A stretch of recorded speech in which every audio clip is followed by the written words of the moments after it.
Vamos a comenzar. Es difícil definir una definición, una bendición. Si nosotros vamos al diccionario de la lengua española y preguntamos qué es una bendición, nos van a decir la invocación de la protección de Dios y su espiritualidad sobre una persona, un lugar o algo, un objeto, generalmente recitando una persona espiritual o a veces a través de palabras rituales o haciendo algunas manifestaciones. En el mundo no judío, las manifestaciones a veces son las persignaciones por parte del mundo cristiano, a veces son los movimientos de manos. En el judaísmo trabajamos un concepto que se llama la kavaná, la intencionalidad. El, los jajamim, los sabios, ya de la época talmúdica. Hoy, hoy adquirí un libro, un ejemplar único, no sé cómo llegó aquí a Costa Rica, pocos ejemplares de ese libro ya existen, pero estaba en una edición que se hizo hace poco tiempo atrás. Es uno de los grandes pensadores del mundo rabínico, es decir, del análisis de la historia rabínica, que va desde un poco antes de la destrucción del segundo templo de Jerusalén hasta el siglo XI, el director de los estudios judaicos y hebraicos de la Universidad de Viena, Gunther Streimer, algo así se llama, tengo el nombre. Yo había escuchado de ese libro, no sé cómo llegó, porque es un libro que generalmente se editan pocos ejemplares en español, y los pocos ejemplares van para lugares como España y a veces Estados Unidos en los lugares donde hay hispanos parlantes, México, por supuesto Argentina, Chile, donde hay universidades que tienen en sus carreras de filosofía estudios judaicos. Pero o sea, haciendo esa salvedad, en los sabios de la época talmúdica, los sabios después los gaonitas, los saboraitas, toda esa época, de la época de la Mishnah, desde la época de Rabbi Yehuda Nasi, estamos hablando siglo II, ellos manifiestan y hacen hincapié constantemente en la cabana, en la intención. No solamente en la intención a veces de hacer algo bueno, sino también a veces la intención de hacer algo malo. Pero a veces parece que se contradice un poco, eh, ¿cómo se llama? Se contradice un poquito con el concepto de lo que nosotros decimos en el libro de Salmos, en el libro de Shabbat, en el Sidur de Shabbat, de la noche de Shabbat, en la noche del viernes a la noche, cuando cantamos la poesía escrita por Shlomo Alcabet, que fue compuesta en el siglo XVI, llamada Lejadodí, y que habla de la relación afectuosa de amor entre el pueblo de Israel y el Shabbat. ¿Y qué dice esa relación? Dice en la segunda estrofa, al finalizar, Sof Maase Bemahar Shabbat Tefilá. El fin del pensamiento es la acción. Es decir, cómo nosotros vislumbramos cuando un pensamiento se manifestó a través de la acción que realizamos. Es decir, si uno, por eso el rey Shlomo decía que las personas de noche se acuestan meditando, pensando, a veces encumbrando ideas malignas para la mañana ejecutarlas. Porque la acción es lo que manifiesta. Entonces, ¿cómo puede ser que basándonos en este texto del rabino Shlomo Alcabet, uno de los grandes místicos de Sfat, de Safed, del siglo XVI, viene Rubén y dice, la Kavaná es lo que importa? Constante, porque la Kavaná es prácticamente el 90% de la acción. El 90% de la acción. Si yo estoy pensando constantemente en rezar, en orar, en hacer las oraciones, y cuando llego a hacer la oración porque no conozco bien, porque estoy apurado, porque no medité bien, cometí el error y erré, pasé, salté una parte.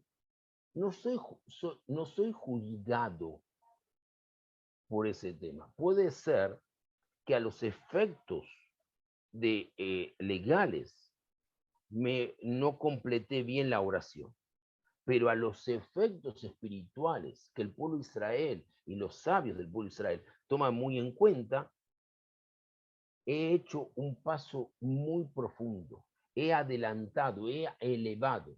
Mi mente estuvo pensando constantemente en actuar en favor de o en acción de, por supuesto, positiva. Entonces, la bendición, ya lo hemos hablado, tiene una característica de una forma de comunicarnos a través con el Creador y a través de recibir una recompensa.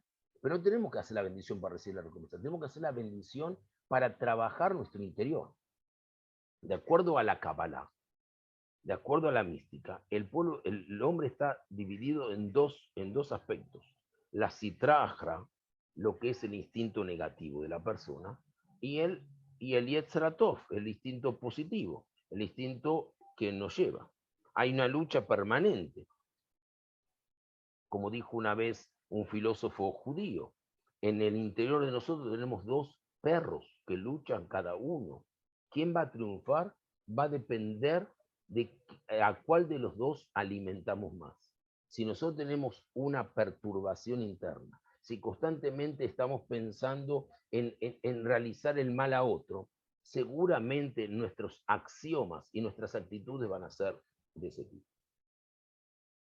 Y en la Parsha Nazó se destaca por algo muy importante, por tener dos elementos básicos en esta porción. Se llama Nazó. Nazó viene de Nesí, de dirigente, de príncipe. Hacemos un censo y por otra parte, en el medio de la perashá, tenemos dos temas. Uno, la bendición, que es que Dios te proteja, etcétera, etcétera, que digo todos los viernes, todos los días de los jueves cuando hago la clase, toda esa bendición que todos los padres realizan los viernes antes de la cena, después del Kiddush, en el Shabbat, y no solamente eso, sino que antes de las festividades y principalmente antes del Día del Perdón, bendecimos a nuestros hijos. Y por otra parte, tenemos un tema que se llama el Nazir, el nazareo, el narcisista, de ahí viene el narcisista. El hombre que, como relata el Talmud, tenía tanto amor por sí mismo, se empezaba a amar tanto que fue porque se miraba, hay un cuento, una historia, el Talmud, que una persona era bonita, se iba todos los días a higienizarse y reflejaba su rostro en el río, en el agua fresca, y él empezó a verse él bonito y empezó a amarse, y un egocentrismo, un narcisismo, y hasta que fue a consultar a una autoridad porque ya empezó a tener un poco de miedo y le dijo, tenés que alejarte durante 30 días nada de vino, el pelo largo, es decir, llevarte a un extremo total para que ese egocentrismo, ese narcisismo lo sea. A pesar de que hubo en la historia del pueblo de Israel varios nazirim, Leolam Baed, eternamente hasta sus días de muerte. Uno de ellos fue Samson, otro de ellos fue el profeta Shmuel, el profeta Samuel, para tener un ejemplo. Vamos entonces a tratar de entender cuál es la relación entre primeramente lo que nosotros podemos decir que es una bendición.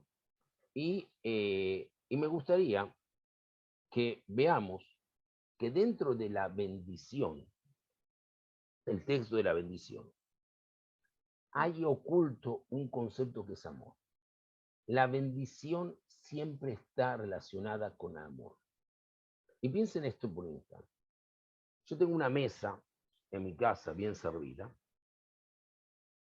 con los mejores manjares, porque estoy por recibir a alguien que yo quiero que venga a comer a mi casa, porque le tengo un afecto, porque tengo un cariño, porque lo quiero recibir bien, porque le quiero dar una honra, porque me siento feliz con esa persona.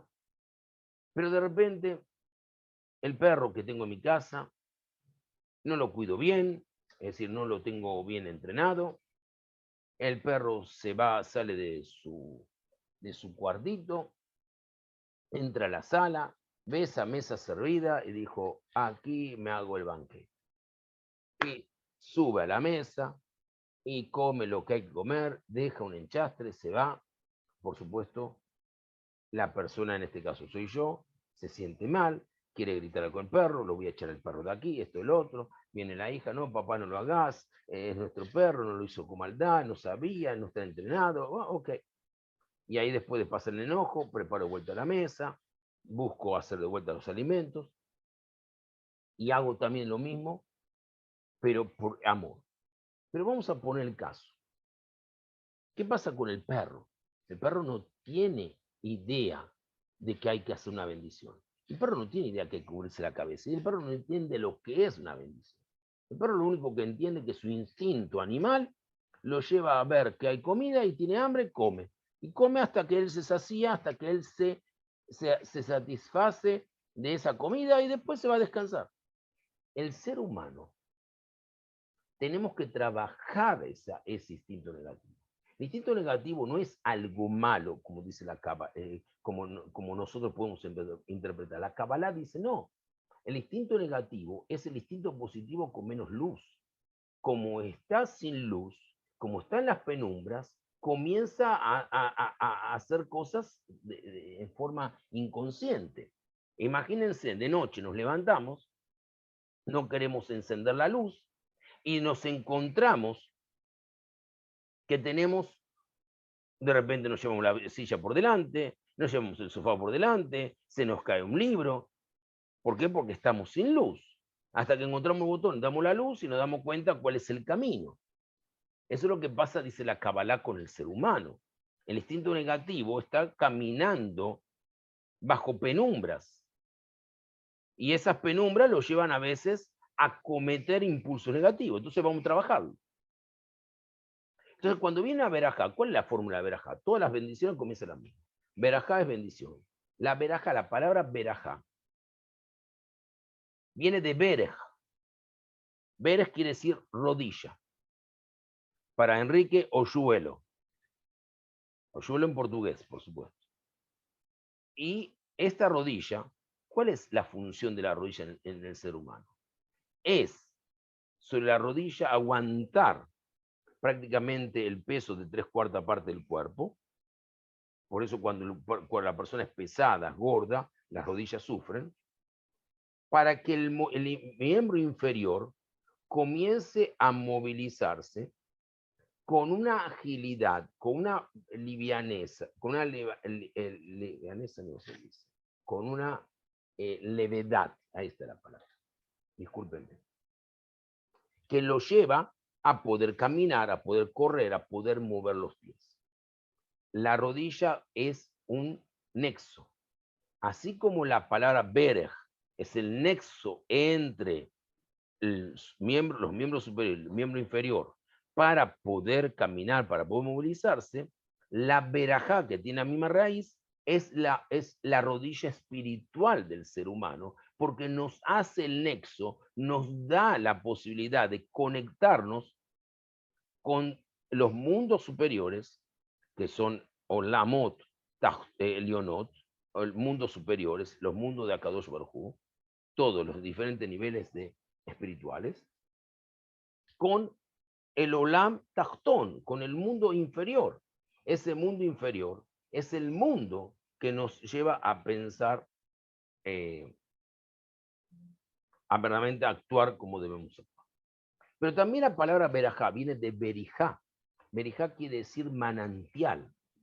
Los manantiales se forman ¿con qué? Con aguas que caen de las cimas de la montaña o de lugares de colinas o de morros que de repente hay mucha humedad en los árboles y esa humedad produce como una forma se transforma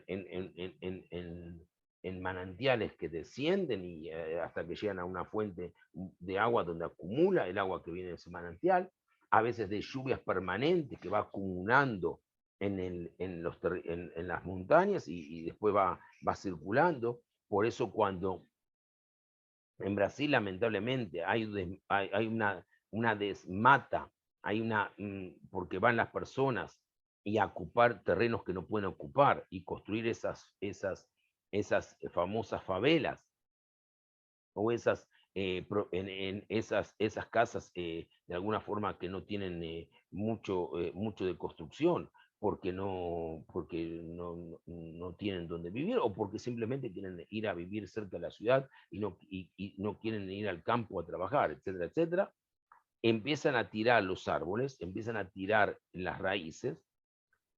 Cuando llueve, el papel de los árboles en las montañas hacen de absorber y de contener. Al sacar esos árboles, comienzan de alguna forma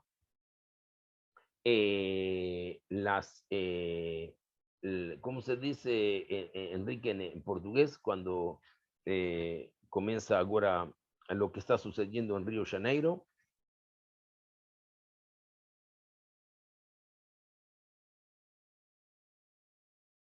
Enrique, ¿me escuchas? Enxenche, está bien, las enxenches, pero ¿qué pasa con las tierras que empiezan a caerse las casas, a desbafar las casas? Tiene un nombre eso. Desmoronamiento, exactamente. Desmoronamiento. Obrigado, Enrique. Obrigadón. Entonces, veo que Manuel levanta la mano. Después va a haber lugar para las preguntas, Manuel.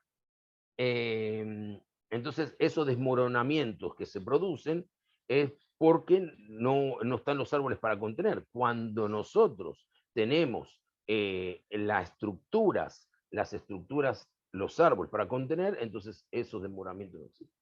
Entonces, los manantiales, de alguna forma, que van cayendo, van alimentando toda esa estructura. Y por eso también Berijá, porque nosotros tenemos la Berajá, que hace de un nexo entre el mundo inferior y el mundo superior.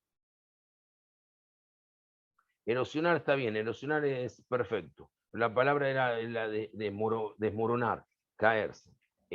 Gracias igual, Manuel. Muchísimas gracias. Entonces, ¿qué sucede? La verajá, que se conecta por medio del veraj, por medio de la rodilla espiritual, tiene su respuesta, su retorno, a través de la berijá, del manantial espiritual. Ese agua es misericordia, es constantemente el amor de Akadosh Baruj Hu por nosotros. ¿Y cómo comienzan todas las verajot, todas las bendiciones? Con una fórmula Baruch Ata Hashem Elokeinu melech haolam. Bendito eres tu Dios, Rey del universo. Bendito eres tú, oh Señor, Rey del universo. Todo es igual. Después pueden agregarse Asher Kidishan o Boreperi, etcétera, etcétera. Pero todas tienen la misma fórmula. ¿Para qué decimos nosotros, seres humanos, le decimos a Dios, bendito eres tú? ¿Acaso necesita Dios que yo diga bendito? En definitiva, yo tengo que agradecerle, en vez de decirle bendito eres tú, Dios. Te agradezco, Dios, que a pesar de todas mis actitudes a veces negativas, de tener un impulso negativo y de a veces ni darme cuenta que tengo que ser una verajá, ¿qué hago? Actúo como si fuese un perro que sube a la mesa y come sin pensar. Y no digo una verajá y no agradezco. Y no tomo conciencia que, por ejemplo, ahora voy a decir una verajá, Baruch Atá Adonai, el nombre de Corán, Sheakol ni Avivaró. Amén. Gracias. Esa verajá que estoy reconociendo, que Dios, el creador de todas las cosas, permite que la vaca se alimente con el pasto, que no haya una seca, y por lo tanto la vaca tenga leche para dar, y con esa leche va a venir alguien, un productor va a vender esa leche, va a tener comida para su casa para poder comprar otras cosas, otro alimento, y alimentar a su familia, y pagar la luz, y pagar el alquiler, etcétera, etcétera. Y a su vez yo voy a recibir el beneficio, voy a tener leche para alimentarme yo y tener fuerza. Es toda una cadena. Pero si yo actúo como el perro, impulso, subo, como y me voy, no estoy reconociendo que hay todo un sistema, un ecosistema espiritual, hay una ecología espiritual, que sin yo colaborar con mi bendición, estoy rompiendo la cadena. Y tenemos que darnos cuenta, cada bendición que nosotros recitamos, no solamente agregamos un mensaje de luz a los momentos de oscuridad que nosotros tenemos como ese hombre que camina de noche, sino que el amén, como respondió recién Pinjas, y cualquiera de ustedes que haya respondido en silencio, me está diciendo el amén, viene la palabra emuná, está teniendo un acto de fe. Creo que lo que está diciendo esta persona, agradeciendo a Dios, yo también creo que todo esto tiene razón de ser.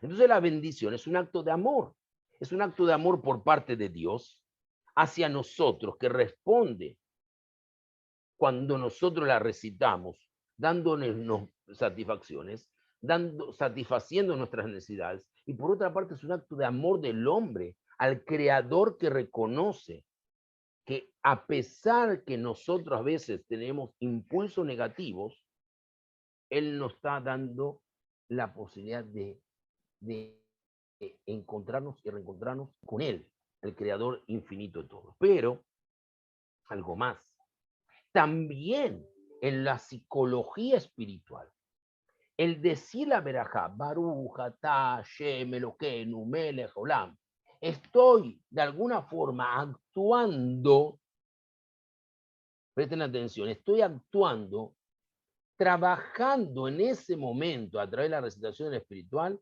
la reeducación de mi interior.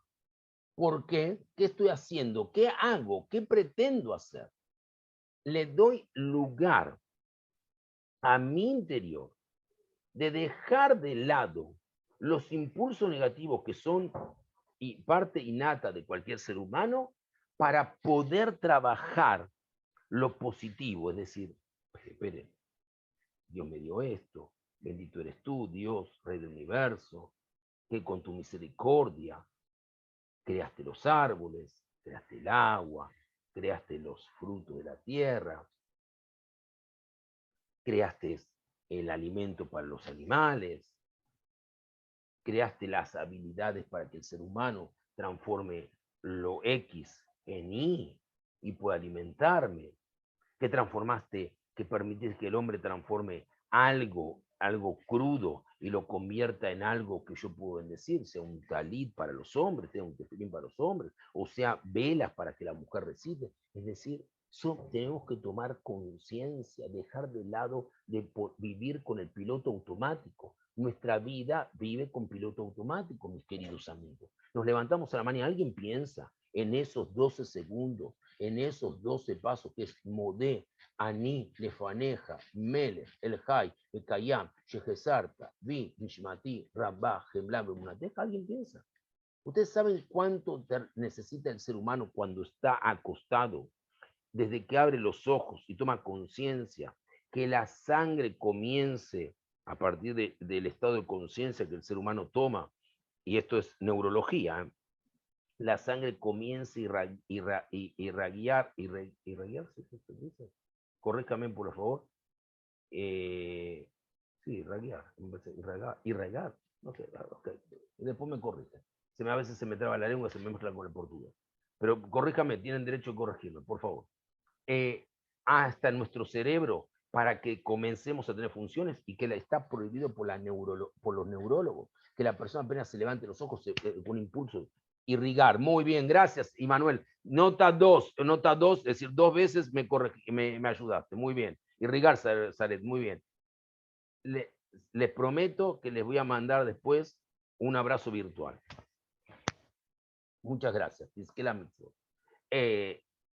Ustedes saben que está prohibido, y se los dicen los neuros, lo dice Rubén Ajmanov, que la persona que se levante inmediatamente, sin haber pasado esos 12 segundos, que es el mismo tiempo que tardamos de decir Modéani y Lefaneja, puede traernos lo aleno, que así no sea algún problema mental. Es decir, que la persona tenemos que tomarnos esos 12 segundos, tenemos que reeducarnos, Esos 12 segundos, abrimos los ojos, Modeani Lefaneja, Melejai. A veces puede ser más de 12 segundos, pero mínimo son 12. ¿Para qué lo hacemos? Para educarnos, para tomar conciencia, para dejar piloto automático. Ponemos un piloto automático, nos abrimos ojos, todo es automático. Pensá un poco. Pensá que hay que decir una verajá.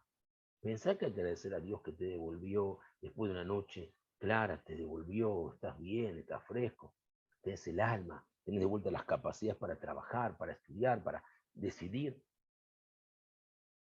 Eso es amor. El mismo amor que un padre tiene por su hijo cuando le da todo lo que él necesita y a veces un poco más, es el mismo amor que Dios tiene por nosotros. Lo que nosotros tenemos que devolver con ese amor. ¿Cómo le devuelve un hijo a un padre? Cuando es un buen hijo y es consciente, con un beso y le dice, papá o mamá, gracias. Un abrazo, un beso. Nuestro beso y nuestro abrazo a Dios es decir la verajá. Por eso la verajá es una bendición de amor. Pensemos por un instante que debo confesar a cada uno de ustedes que me emociono cada vez que leo estas palabras o cada vez que las pronuncio viernes de noche. Más que yo el viernes a la mañana, muy temprano, tengo un chat de mi familia. Claro, muy bien, por eso el Modeani tiene 12 palabras.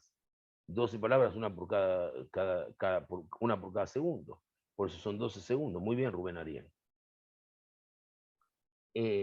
Yo tengo mis hijos, como muchos saben, los tengo fuera, no todos están juntos, entonces yo tengo un chat de hijos y mando una verajá para todos. Después, cuando la digo el viernes a la noche, para los que están presentes, pienso en los otros hijos. Pero igual, solamente pensar que llega el viernes y le mando una bendición a mis hijos, le pido a Kadosh Baruj Hu, a través de esa potestad que Dios me da, de que ese día tenga la fuerza del Shabbat, para que a través de las palabras que están ya prescritas,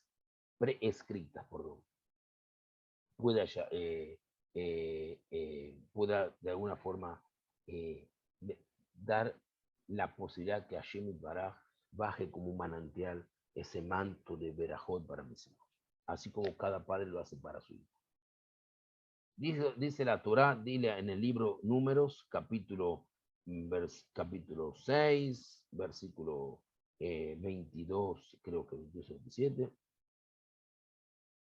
Dile a Aarón y a sus hijos, esta es la manera en que bendecirás al pueblo de Israel, le dirás. Que el Señor te bendiga y te proteja. Que el Señor ilumine su rostro hacia ti y te conceda gracia. Que el Señor tome su rostro hacia ti y te conceda la paz. Que coloquen mi nombre sobre el pueblo de Israel y yo los bendeciré. Besamú, Eshemí, el Bené Israel, Baní, Barajim. Estas palabras están en las frases de la bendición pronunciadas más antiguas y de uso habitual. Las recitamos diariamente al comienzo del servicio matutino. Todos los días en el servicio Shaharit están estas palabras y el que hace Kriyat Shema a la mitad también las tiene. Es el que hace la lectura del Shema Israel antes de dormir. Algunos la dicen como último rezo de la noche, como recién expliqué. La usamos para bendecir a nuestros hijos los viernes de la noche. Se utiliza con frecuencia para bendecir a los novios en los casamientos. También son utilizadas por no judíos. Y por no judíos también la utilizan muchos.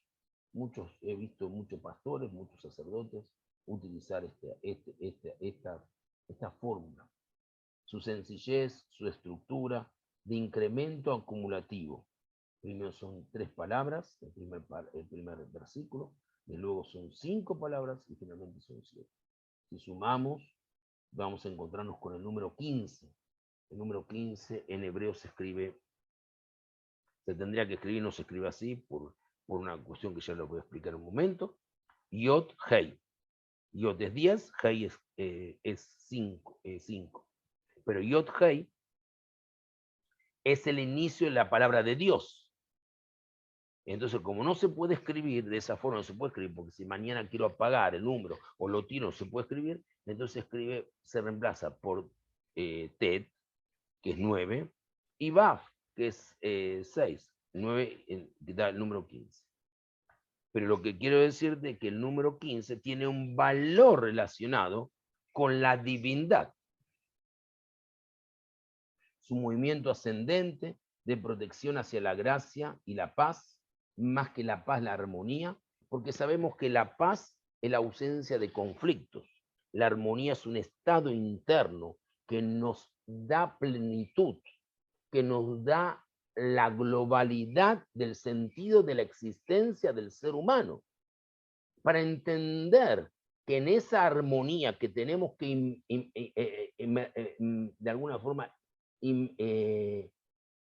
nadar, en portugués sería mergullar, es decir, sumergirnos, entrarnos de alguna forma u otra, como el niño está dentro de la placenta, dentro de del vientre de la madre, rodeada por ese líquido miótico, y todo eso que hace a la vida, mantener a la vida del ser humano, nosotros la verajá también nos introducimos en la armonía de la verajá, en la armonía del sentido común, para poder nosotros, con ese líquido miótico que es la verajá, estar en el vientre de la sensación de la protección divina, para que también, como una placenta, como un plasma en diferentes formas, plasma para la sangre, placenta por todo lo que es el embarazo de la mujer, nos proteja. Hacen que sea una joya. Esta verajá, estas verajot, estas bendiciones de este Shabbat hacen que sea una joya. De un rezo en miniatura, cuyo resplandor no ha disminuido en los más de 3000 años desde que fueron formuladas ahí, al pie del monte Sinai. En un tiempo anterior he hablado ya acerca del significado de las bendiciones y lo he mencionado recién, y ustedes lo habrán escuchado. Esta vez voy a realizar 3 preguntas distintas, 3 preguntas diferentes, 3 preguntas introspectivas. Primero, ¿por qué esta bendición tiene que ser realizada por los sacerdotes, los Kohanim en hebreo? ¿Por qué no por los profetas, reyes, sabios, hombres de santidad? Porque después, hoy en día, al no tener más sacerdocio, porque el templo sagrado de Jerusalén está extinguido, cada padre lo hace. Pero ¿por qué tenía que ser dicha por los sacerdotes? ¿Por qué no fue dicha por Moisés? ¿Por qué no fue dicha por, yo qué sé, por los sabios de esa época? Segundo, ¿por qué la forma única de Birkat HaMitzvah, de la bendición hecha por los sacerdotes, por sobre el mandato de bendecir al pueblo?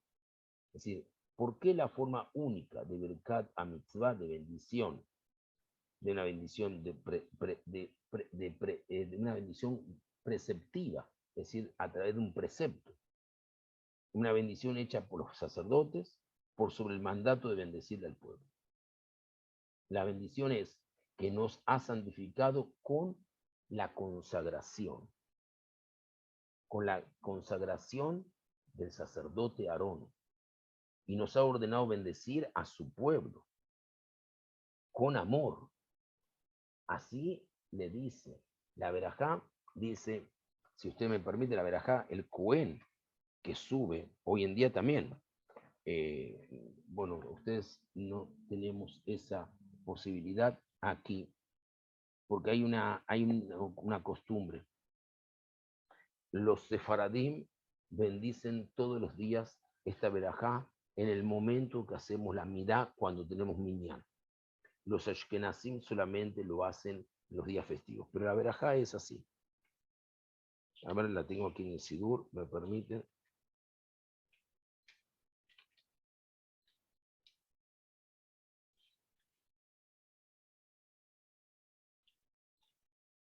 Dice así.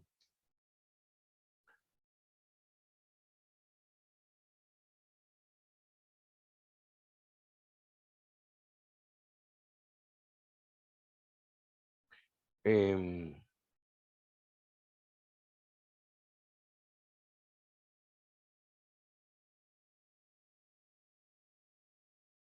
aquí, a ver. No tengo la verajá completa, no sé por qué no está. A ver. La tengo aquí.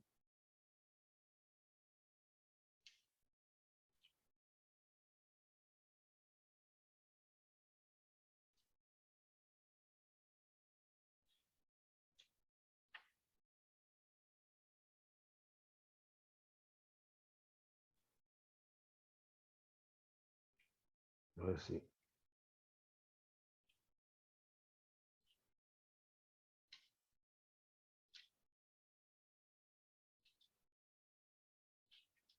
A ver.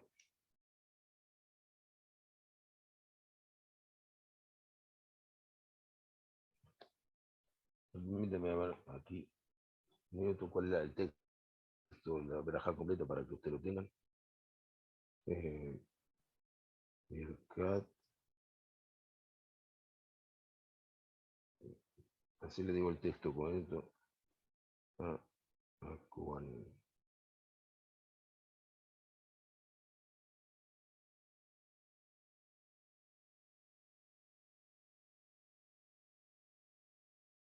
Aquí está.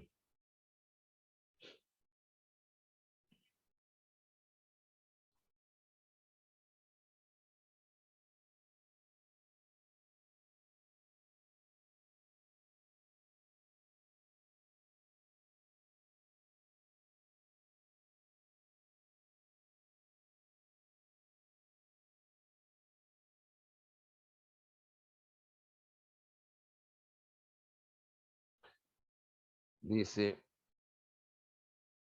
espera un minutito.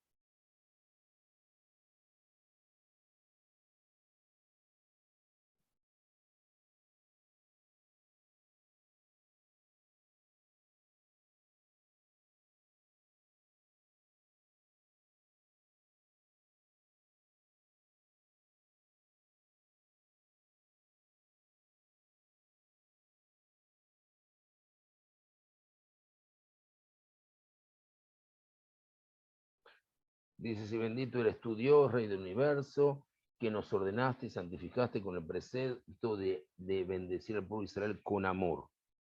Y aquí escuchen esto, que es un concepto muy interesante, que es así. Este precepto es un precepto positivo de la Torah, que los Kohanim bendigan al pueblo de Israel, tal como está escrito en el libro Números, el capítulo 6, versículo 22 al versículo 27, como dije.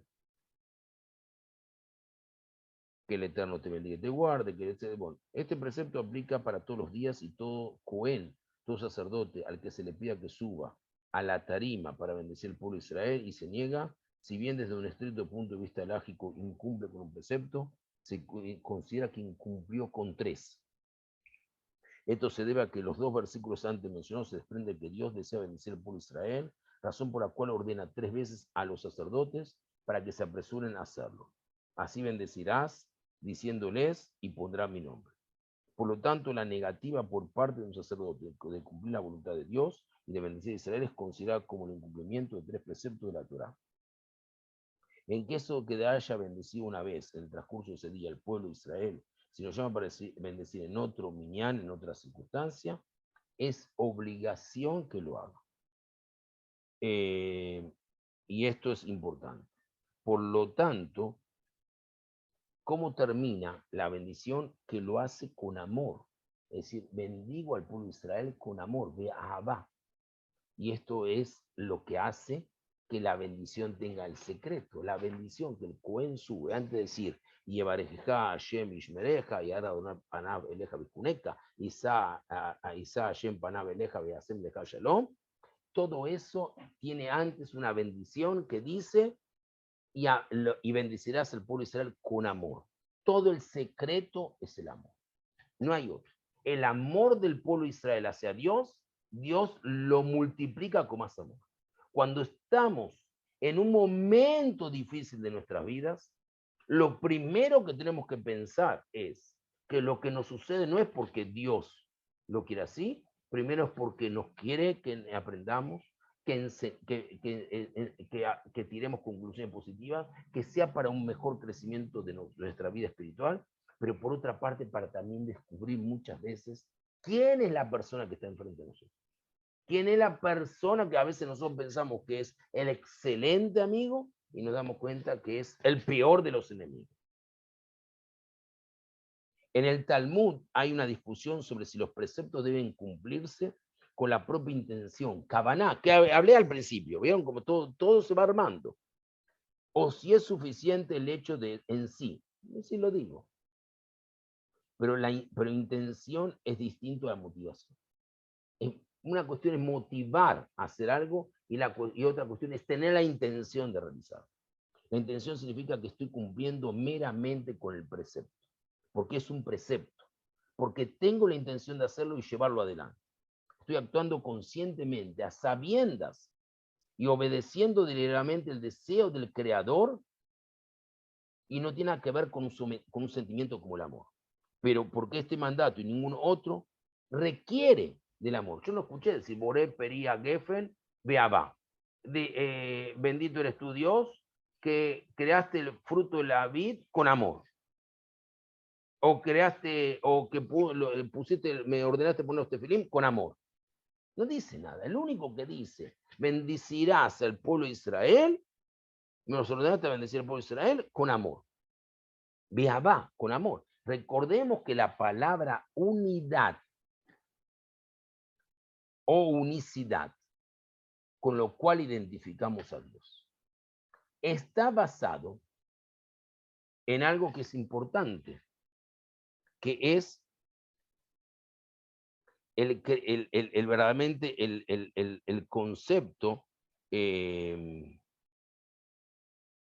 el concepto de unirnos a Dios. Yo quiero traerle aquí una idea de que algo importante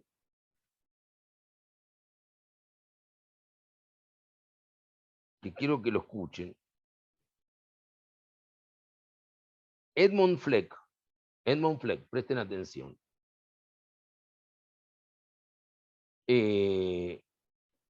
Escritor, nacido en Alemania y naturalizado francés, cuyos hijos murieron todos en la Segunda Guerra Mundial, era un oficial francés.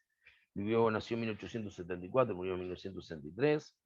Escribió un libro que se llama Soy judío. Y después ese libro está resumido en 13, creo que en 13 oraciones. Una de ellas dice así: soy judío porque por encima del hombre, imagen de la divina unidad, Israel coloca la unidad divina y su divinidad. Perdón. Repito, soy judío porque por encima del hombre, imagen de la divina unidad, Israel coloca la unidad divina y su divinidad. Es decir, que aquí vemos algo importantísimo, el sentimiento, el concepto, lo que encierra la unicidad. Ese valor ejad, que no es uno, que es unicidad, que es unidad, tiene el número 13. Y Abba, en la gematría, en la matemática, en la numerología, también tiene el número 13. El amor que se fusiona en una unicidad, 13 más 13 da 26, el número con el cual está identificado el nombre de Dios. Por lo tanto, cuando hay una verajá con amor, como en este caso, donde no hay nada tangible, no hay nada palpable, yo no como, no me pongo, no me lavo, es espiritual y lo hago con amor. Ese amor me funciona al sacerdote que cumple una función importantísima en la guía del pueblo de Israel en la época del templo y hoy en día en la espiritualidad que tiene que representar, porque el sacerdote no se puede casar con una viuda, el sacerdote no se puede casar con una separada, el sacerdote no se puede casar con una mujer, una prosélita. Tiene muchas, el sacerdote no puede entrar al cementerio, si entra no puede hasta ciertos metros. Tiene muchas leyes relacionadas con la vida espiritual del sacerdote. Por lo tanto, él en su magnificencia y en su amor que le permite su condición, que es como un manantial, hace que ese amor se fusione entre él, que representa y tiene la potestad de bajar toda esa shefa, toda esa excesiva misericordia y amor de Dios que alguien necesita que lo haga bajar a través de las acciones, lo fusiona con el pueblo de Israel que necesita de ese amor para poder entender la vida de otra forma más positiva y más de mayor crecimiento.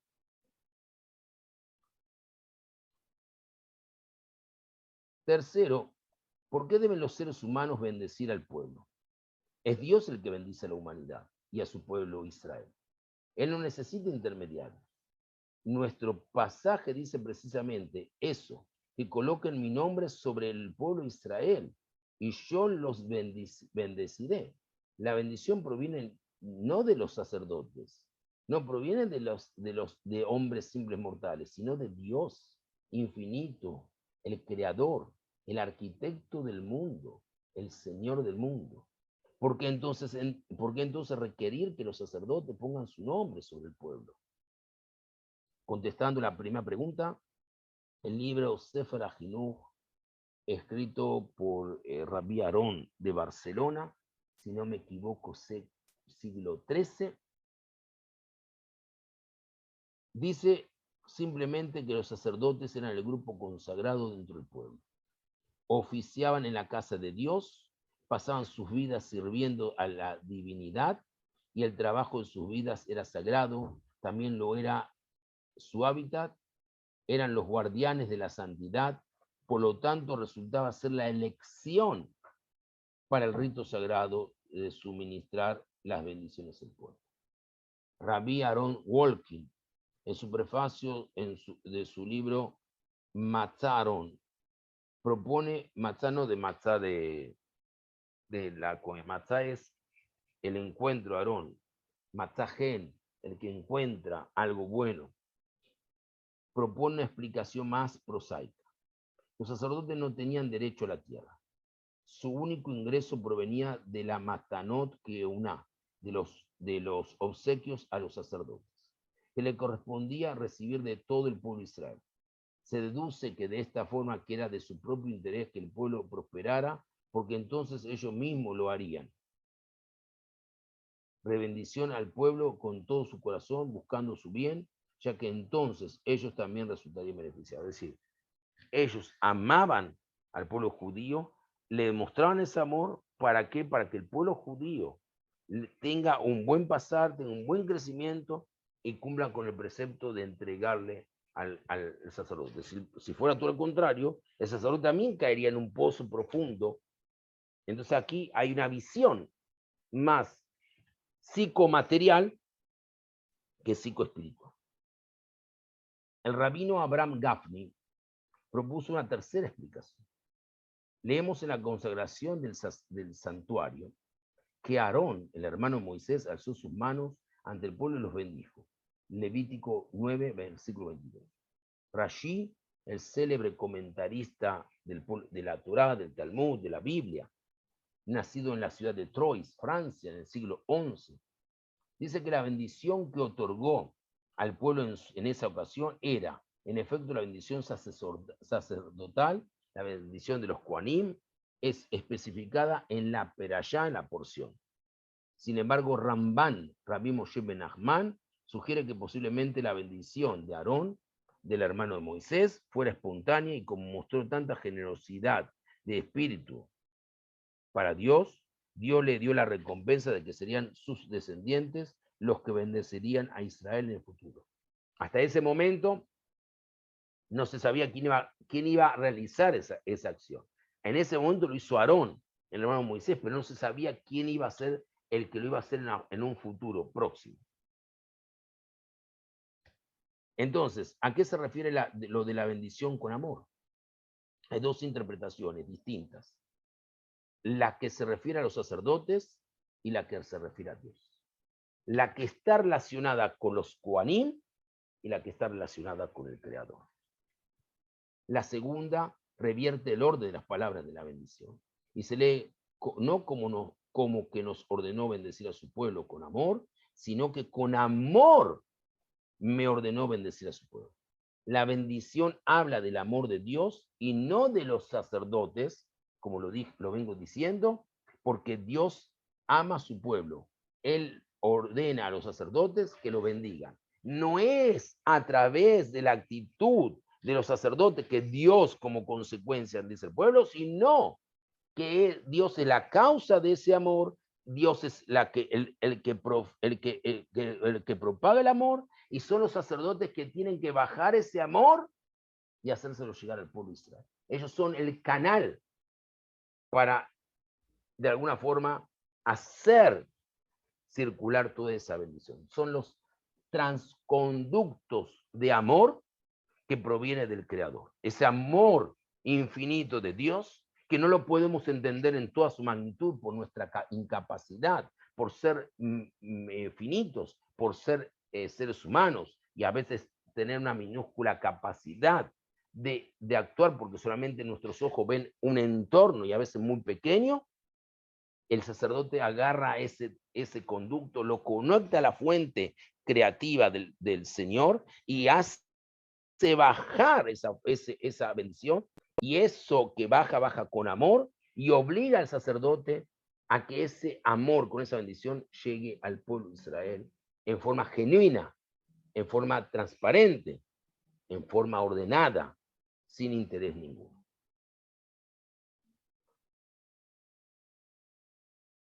La primera lectura gramaticalmente más plausible es que los sacerdotes, los que deben amar, esa es la base de la afirmación del Zohar, el libro de esplendor, el libro principal de la Kabbalah, de que un sacerdote que no ama al pueblo, o a un sacerdote no amado por el pueblo, no debe bendecir. Si no hay amor del Cohen hacia su pueblo, si no hay amor de un rabino hacia su comunidad, no podemos exigir que la comunidad ame al sacerdote, no podemos exigir que el rabino sea amado por su comunidad. Es verdad que no puedo obligar a una comunidad, no puedo obligar a alguien, a una comunidad, que todo el mundo me ame. Pero sí tengo yo el derecho y el deber de amar a toda la comunidad. Mucho más, yo tengo que trabajar ese amor, tengo que trabajar con potencialidad, con decisión. Tengo que ver corazones, no tengo que ver quién me hace favores, no tengo que ver billeteras, no tengo que ver carros, tengo que ver amor. Tengo que ver un amor profundo, un amor sincero que sale de mí, no un amor amor de interés. El mismo amor que un padre que tiene muchos hijos le da, no porque, y aquí viene un ejemplo para trabajar. Esav e Isaac. Dice que Isaac amaba más a Esav, así dice la Torah, porque Esav le traía la comida a la boca, lo compraba, lo corrompía, le compraba el amor. Jacob, que era más genuino, era amado por Rivka, porque Rivka veía el corazón de cada uno de sus hijos. Y eso lo llevaba a Rivka a entender quién era el que debía continuar con el pueblo de Israel, quién iba a ser el próximo patriarca. Es una historia para entenderla psicológicamente. ¿Será que Isaac era ciego? ¿O será que Isaac quería de alguna forma u otra, como a veces hacen los padres equivocadamente, de darle más amor a un hijo para que ese hijo que está con crisis se sienta abrazado, protegido, y no vaya a buscar el amor afuera y caiga en las redes de situaciones mejor impronunciables? Hay que saber entender lo que hay que hacer. A veces hay que dejar que el hijo piense que nos está comprando, pero no a costa de dejar de amar a los otros hijos. Te amo, te abrazo, te entiendo, sos parte de mi vida, Quiero que me vengas, que me des, no porque yo no estoy sabiendo lo que pasa, sino porque quiero que vos te convenzas que vos necesitas de eso para sentirte más cerca de mí. Ese es un pensamiento de cómo debemos actuar con padres cuando tenemos varios hijos, pero no quedarnos y vender una imagen de que el hijo piense que ese es el camino para poder tener un nexo con el padre. No podemos, el amor no se compra. El amor no es corrompible. El amor que es corrompible no es amor, es deseo, es pasión. Y pasión sin amor es un fuego que se extingue rápidamente.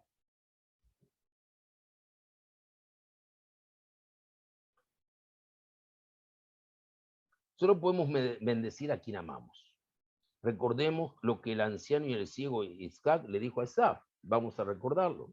Prepárame esa comida rica que amo y tráemela para comer, para que yo pueda darte mi bendición antes de morir. Génesis capítulo 27, versículo 4. Y ya fuera la comida lo que amaba Isaac o lo que representaba del carácter de Esaf, que quería tanto a su padre como para hacer la comida que él deseaba, Isaac necesitaba del amor para poder dar la bendición. Realmente Isaac necesitaba del amor de Esaf. Necesitaba que Dios, lo que quería Isaac era que Esaf sea transparente. Quiero que me hagas esa comida que yo amo. Quiero que seas sincero que haga la comida. Pero no haga la comida por la bendición que voy a hacer. La bendición va a ser consecuencia, no es causa. Es verdad lo que dice, un amor incondicional. Es un amor duradero, así dice Pirkei Avot, muy bien, Rubén Ariel. Todo amor basado en un interés, cuando se acaba el interés, se acaba el amor.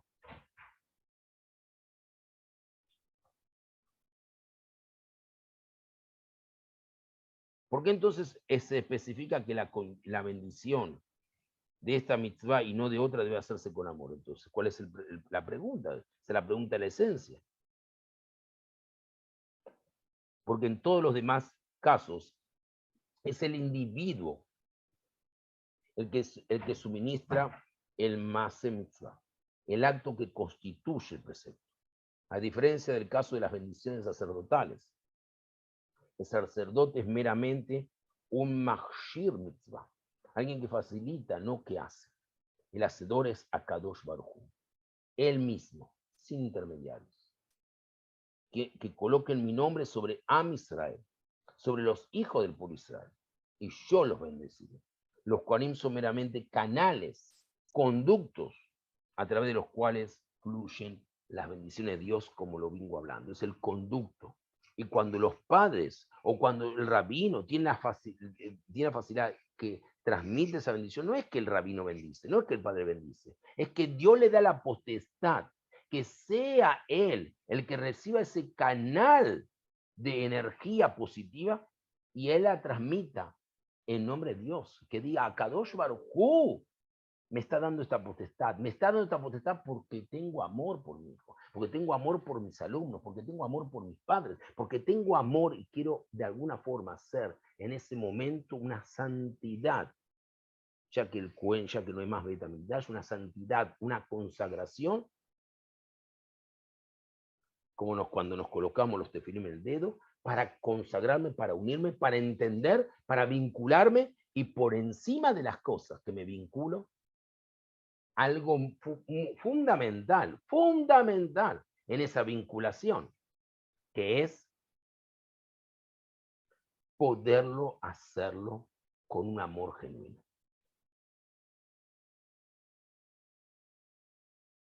Esto significa que no deben ser egoístas el que transmite la bendición, en este caso los Kohanim.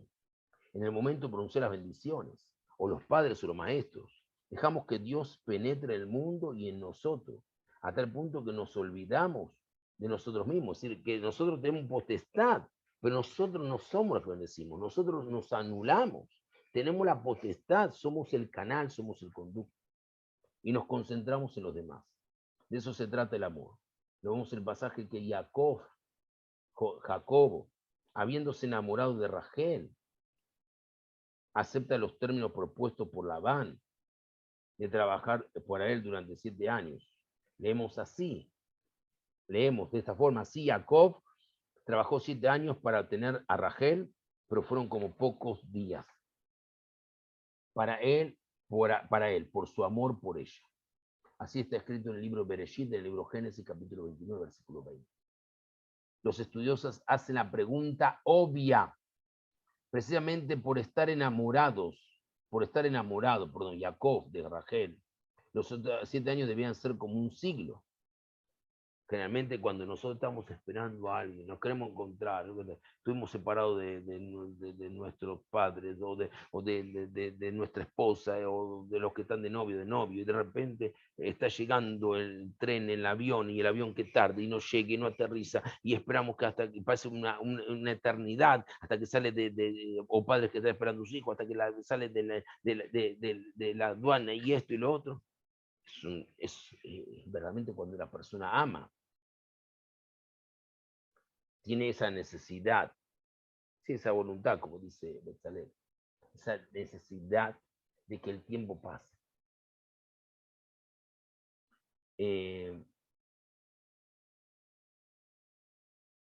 Precisamente, los estudiantes de la pregunta obvia, precisamente por estar enamorados, los 7 años debían ser como un siglo. La respuesta es igualmente obvia. Él pensaba en ella, no en sí. Él se había anulado frente a ella era importante, él se había anulado. Ella era el sujeto, él era el predicado. No había egoísmo en ese amor. Estaba enfocado en su presencia y no en su impaciente deseo. Existe quizás una explicación alternativa para todas estas cosas. Como expliqué en la Perashá Kedoshim, fueron los sacerdotes los que enseñaron al pueblo la ética específica de la santidad, a diferencia de la ética profética de la justicia moral y la ética de la sabiduría de carácter y consecuencia. El tono clave de la ética de la santidad es Levítico capítulo 19. Sé santo porque yo soy el Señor tu Dios, y soy santo. Está en este capítulo donde enseñan por los grandes preceptos del amor interpersonal, el amor prójimo y al extranjero. La ética de la santidad enseñada por los sacerdotes es la del amor, la ética del amor.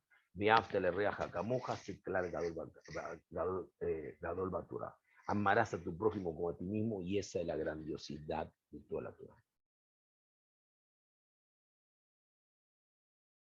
La ética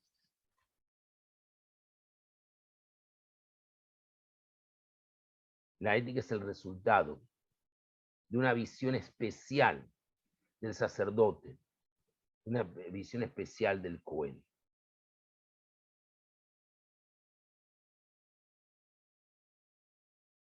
Establecida en el libro de Génesis, capítulo 1, que ve al mundo como obra de Dios y al ser humano como imagen de Dios, como lo dije yo recién. Que dijo, mejor dicho, leí lo que dijo Edmund Fuller. Nuestra existencia y la existencia del universo son el resultado de ese amor del hombre a Dios, un amor genuino. Las voces proféticas y de la sabiduría están basadas en otras cosas. Los profetas en la historia del pueblo judío, especialmente en el Éxodo, y la sabiduría en la observación de cómo funciona el mundo. Al bendecir al pueblo, los sacerdotes, los Kohanim, le mostraron lo que es el amor y al prójimo. Demostraron lo que es la idea, el concepto de amar. Esta es la definición de Rambam, de Rabbi Moshe ben Maimónides, de lo que significa cumplir el mandato: amarás a tu prójimo como a ti mismo. Uno debe elogiar al prójimo y ser considerado de su dinero, y ser considerado de su dinero, es decir, cuidarlo, protegerlo, en la misma forma en que uno es considerado con su propio dinero, o desea preservar su propio honor. Bendecir a la gente demuestra que le deseas el bien, y desearle el bien es de lo que se trata el amor. Así, los sacerdotes fueron un ejemplo para el pueblo por esta manifestación pública de amor, lo que llamaríamos hoy el bien común. Ellos, los Kohanim, los sacerdotes, promovieron así una sociedad en la cual cada uno buscó el bienestar de todos. Y esa sociedad es bendecida porque los vínculos entre sus miembros son fuertes y porque el pueblo pone el interés de toda la nación por delante de su interés personal. Lo dijimos, en otras palabras, en Monflet. Esta es una sociedad bendecida por el Creador, por el Boré Olam, mientras que la sociedad egoísta no lo es. Y no puede ser bendecida por Dios. Ninguna sociedad egoísta ha sobrevivido por mucho tiempo. De ahí la respuesta a nuestras preguntas. ¿Por qué los Kohanim? ¿Por qué los sacerdotes? Porque su ética hace énfasis en el amor al prójimo y al extranjero, y se necesita mucho amor para bendecir. A esto se debe la mención del amor en la bendición del pueblo de Israel, la bendición del precepto, porque es mediante el amor que entran las bendiciones al mundo, es mediante el amor que nosotros tenemos las bendiciones del Creador. Cuando nuestro amor no es genuino, cuando nuestro amor es fantochero, cuando nuestro amor es interesero, basado en un interés muy grande, tenga la certeza que no hay retorno a nuestra teórica expresión de comunicación con Dios.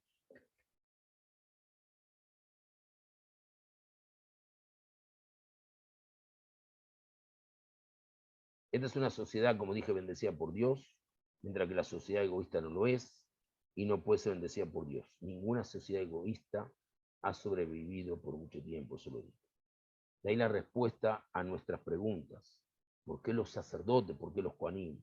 Porque su ética hace énfasis en el amor al prójimo y al extranjero. Y se necesita amor para bendecir. A esto se debe la mención del amor en la bendición del precepto, porque es mediante el amor que entran las bendiciones al mundo, es mediante el amor que entran las bendiciones a los hogares, es mediante el amor que entran las bendiciones en nuestros trabajos, en nuestros objetivos, en nuestros desarrollos personales y colectivos. Porque es mediante el amor que entran las bendiciones al mundo. ¿Y por qué los humanos traen bendición y no Dios de forma directa? ¿Por qué es el Cohen, con ciertas circunstancias, que puede entrar puede hacer un rezo, etcétera, etcétera, sin necesidad, porque tiene una prioridad, tiene un concepto del amor? Porque los Kohanim fueron el modelo de lo que significa que los seres humanos se esfuercen por el bienestar de los demás. Yo creo en la Berkat Kohanim, que contiene un mensaje que hoy es vital para nosotros. Una sociedad cuyos miembros desean el bienestar del otro es una sociedad consagrada, es una sociedad bendecida, es una sociedad que recibe proporcionalmente las bendiciones que ellos con mucho amor otorgan a su pueblo. Buenas noches, gracias. Es el significado de la bendición.